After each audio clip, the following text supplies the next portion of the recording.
Hi everyone. Once I had written the divorce papers, Packard thought quickly. Get out of my house, my husband said, sneering. Provocatively beside him, his mistress was dreamily looking around the house. Wow, all this high-end brand furniture. How lovely. It's a house that fits me perfectly. I felt the twinge at those words and reminded my husband, just so you know, I'm taking all my personal things with me on moving day. Back then, my husband looked at me as if he was about to burst out laughing. Of course, if your stuff was left behind, it would just remind me of the miserable days we've had so far. Apparently, he still doesn't understand the true meaning of my words. Just watch. Make sure you don't regret it later. My name is Karen. I'm a 26-year-old interior coordinator. My husband, Joseph, is 31 and works in the construction industry. We met through our hobby of DIY and have been married for a quick 3 years. At first, we care for each other, but now I feel grateful we didn't have children. The reason is that Joseph has become too self-indulgent. After coming home, he carelessly takes off his coat, eats the meal I've prepared while complaining, doesn't even clean up, and retreats to his room. Before marriage, we made various agreements, one of them being shared household chores. Joseph and I decided to share them equally, but now I'm taking on almost all the housework. I pointed out to Joseph that he should do his share of chores, but incredibly, he made this excuse. Housework is easy, so it's natural for women to do it. Men have to take responsibility for work, so I don't want to do all this work. He started to easily throw this rigid opinion at me, which he had never voiced before our marriage. The fact that I earn more than Joseph has also played a big part in him turning against me. By the time I reached Joseph's age, I was planning to be independent and should be able to increase my income even more. Perhaps sulking about that, Joseph put only the bare minimum of his earnings into the house without saving and spent it however he liked. He was so reckless with money that I warned him time and time again, but he stubbornly refused to change. My hard-earned money. How greedy can you be to still want more? Not content with just that, he exaggerated to his co-workers that his wife was an outrageous miser, weighing their sympathy. It was Joseph's generosity with money and the perception of domestic unrest that attracted his affair partner, Linda. She's 24 years old, working at Joseph's company as a temporary employee. There are a few young men at my husband's company, and even those a bit older are still considered young. That's probably why 31-year-old Joseph caught her eye. Gosh, Joseph, if I had a handsome husband like you, I'd take care of him forever. Believing her words, my husband quickly became infatuated with Linda. I noticed Joseph's infidelity about 6 months ago, just when the affair had begun. One day, an unknown woman called Joseph's mobile phone, and when I searched for her name on social media, I found Linda. Today's date with my future husband at a fancy restaurant. I'm so nervous since it's my first time. She posted such words along with several photos of a man recognizable as Joseph. I saved all of them and also retrieved their exchanges from Joseph's mobile phone, from the dates, conversations, and information about the places they visited. There was no doubt that he was cheating. When I found out about my husband's infidelity, I was neither angry nor sad. I just felt empty. I understand that getting lectured when coming home tired isn't comfortable, but all those things were necessary for our future. Maybe it was too harsh, but to have an affair just because you're fed up with family after only 3 years? I let out a heavy sigh. Certainly, I can't afford to be down and do nothing. I've been working hard, thinking that compromise was necessary between us, but I simply couldn't tolerate the cheating anymore. I decided to divorce him. I started looking for a lawyer to end my marriage with Joseph.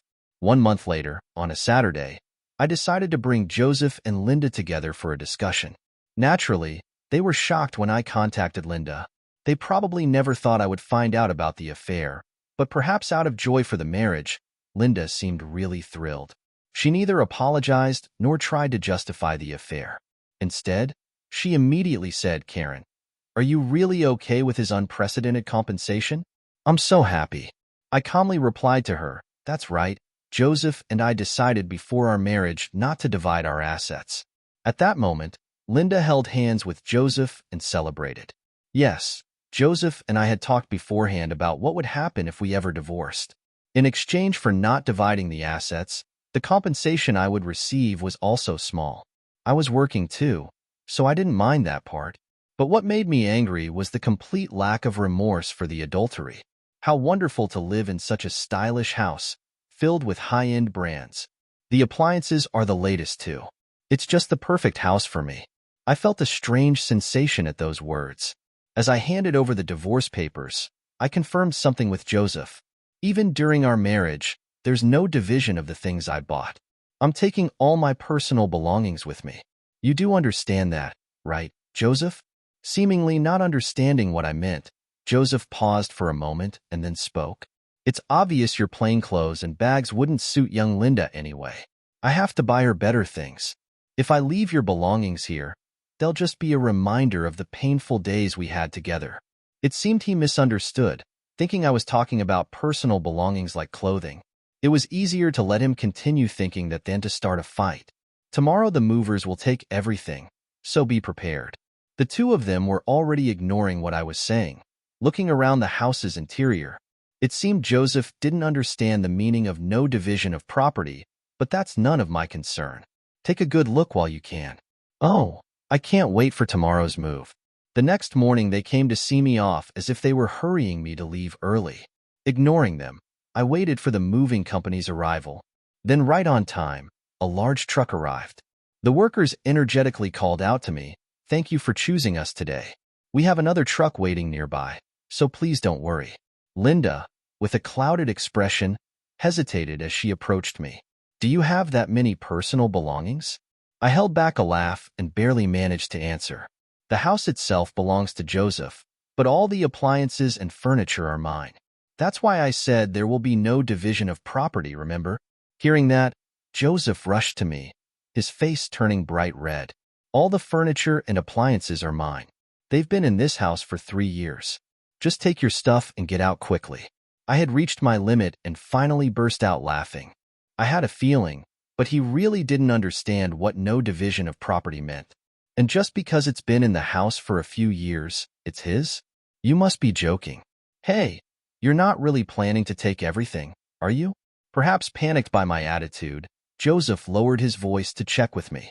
Meanwhile, the movers were steadily continuing to transport the furniture. "Don't worry, the only memories of living with you all leave behind." Then Joseph, in a panic, ran to the study. I always kept copies of the receipts there, so he must have gone to check which pieces of furniture were being taken. The checking was in vain. There's not a single piece of Joseph's furniture or appliances in this house. Joseph inherited this house from his parents who owned it as a rental property. Not wanting to spend money on his personal life, he had furnished it all with second-hand furniture and appliances. When we got married, Joseph disposed of all the furniture he had, so I bought all the furniture and appliances. Of course, all were the latest and luxurious famous brand items. Being an interior coordinator by profession, I was quite particular about the design of the furniture and appliances. Moreover, after trial and error, I placed the upscale furniture in visually pleasing arrangements. I think it had an opulence that made it look far from a second-hand house, even if I say so myself. Linda couldn't help but be enchanted as she looked around the room. Meanwhile, Joseph came back with a pale face. By that time, the house was already being cleaned after the removal. Literally, not a speck of dust remained. Linda kept screaming at me, "This is terrible. I can't believe this is happening." Finally, a worker looked around the house and asked, concerned, "The house is empty now. Are you sure this is okay? There's no problem since I'm moving out. What I bought with my own money, please deliver it to the address where my parents are in the new house," I said. The workers jumped into the truck and drove off briskly. "Hey, I didn't hear about this. What are you going to do?"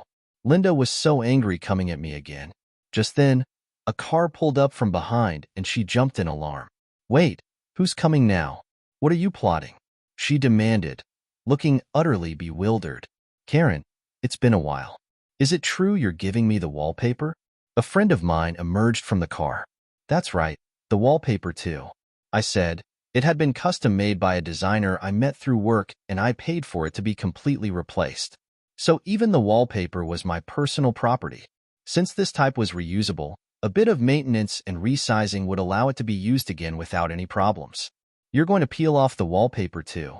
Linda was staring at me in disbelief, but my friend just shrugged and began to peel off the wallpaper. Please, can you at least leave that alone? My husband pleaded with me, but I ignored him. If you see my personal belongings I left behind, you'll be reminded of me. And that's unpleasant, right? That's why I decided to give it all to my friend, I said. Having said that himself, he couldn't correct it and was confused and panicked. Generally, if you replace all the wallpaper in the house, it costs at least $5,000. Since they have to buy new furniture as well, it's undoubtedly a painful expense for them. I had all the tasteful furniture and appliances removed without leaving a single piece, and even the wallpaper was peeled off. Now the house looks older than its actual age. To live a sweet life in a room that looked good before the contractors came in for the two of them who had such a dream, it must be an unbearable reality. They seemed to have no energy left to complain to me, and Joseph and Linda were dumbfounded. After seeing off my friend with a smile as he collected the wallpaper, I got in the car. Well, this is goodbye. Farewell. I casually bid farewell to the two of them and left the empty house behind. Afterwards, I used the furniture and appliances in my new home, but I soon got sick of the fact that Joseph had used them. I called a friend who was a buyer to sell them. Fortunately, they were in very good condition, and I was able to sell them for a higher price than expected. What kind of furniture should I buy next? Where should I place them? As I was thinking about these things, I got a call from Joseph after a long time. Linda just won't stop going on about how you arrange the furniture. Come to the house once. I didn't want to meet them, and it troubled me a lot. But my interest as an interior coordinator went out. What kind of furniture had those two bought? What kind of interior design did they want? All right, I'll go just to hear what you have to say. I found myself agreeing. Really? Remember, you promised, Joseph exclaimed with apparent joy before hanging up. On the promised day, I arrived at their place and was shocked at what I saw. They hadn't even re-wallpapered. And as for the furniture and appliances, it was all obviously secondhand stuff gathered from used goods stores. They looked exactly like a cheap apartment where a student might live. A whole month had passed since we parted ways. And this was just too much. Wait, what is this? This is beyond an interior design problem. I was at a loss for words. Linda took this as an insult and exploited in anger. We gathered this stuff just to live for now. We'll replace it soon. Since you took everything, user connections or whatever, and make this a house we can brag about to our friends. She seemed to be very unhappy with a life surrounded by secondhand furniture and appliances. She was irritated throughout our conversation, even asking for the budget. It wasn't enough for my fee. What's this? You're a talented coordinator, but you can't do this. You're useless, Linda said, facing me with indignation. No matter how skilled, any coordinator can't do much with such a limited budget. This is ridiculous and way beyond connections. I explained, feeling stumped. She seemed serious about having me arrange high-end brand furniture and appliances on such a tight budget. Linda, now entirely frustrated, finally began to explode in anger. This is ridiculous. Did you come here just to look down on me? If you don't like it, I'll leave. But if you want to furnish your home on that budget, you should at least polish your interior sense. You really are making fun of me. But just because you have a slightly fashionable job, don't get so overconfident. Hey, stop it. Joseph tried to calm Linda down with a weary look on his face. Joseph, say something to her, Linda demanded. Just stop it. Both of you. Linda, please be quiet. I'm sorry for the noise. After everything, I had to marry Linda. But as you can see, she's angry all the time. And it's tough every day. Joseph said, his voice weary. Apparently, after I left, they had a big fight in the now empty house. Linda had already quit her job to get married and hadn't reported the marriage to her parents, so she had nowhere to go. Joseph confessed that he married Linda solely out of compromise so she would take care of the housework. But such a marriage was bound to fail, and thus he had given up so soon. Please, Karen, help me fix our relationship again. Big Joseph. I responded, clearly annoyed. What's this? Planning to cheat on me next? No, the thing with Linda was just temporary confusion. After you left, I realized that there's no one more wonderful than you. Karen, you're not serious, are you? I suddenly realized I had raised my voice. You're the one who told me to get out of this house, right? I divorced you just like you wanted. You can't possibly expect me to change my mind now. Please, Karen, don't call me by my first name so casually. This rundown house is your chosen castle with your affair partner. You two should get along together. Wait, Karen. Ignoring Joseph's pleas, I quickly left the house. It's not worth satisfying curiosity by looking into someone else's downfall. What a life lesson, I thought to myself. Later on, I heard that Joseph and Linda begged their parents to help with the cost of purchasing furniture and appliances, but they were apparently disowned by both sets of parents. No one would help with buying furniture appliances, let alone forgive them for marrying after an affair. So they reluctantly continued to live in that second-hand house. I can't even muster any sympathy for them anymore. It's the result of their actions. As for me, I recently met a male interior designer through work. Lately, on weekends, we've been going out together quite often. I've been cautious about dating men for a while, but maybe it's time to think about starting a new life. With those thoughts in mind, I'm off on another date today.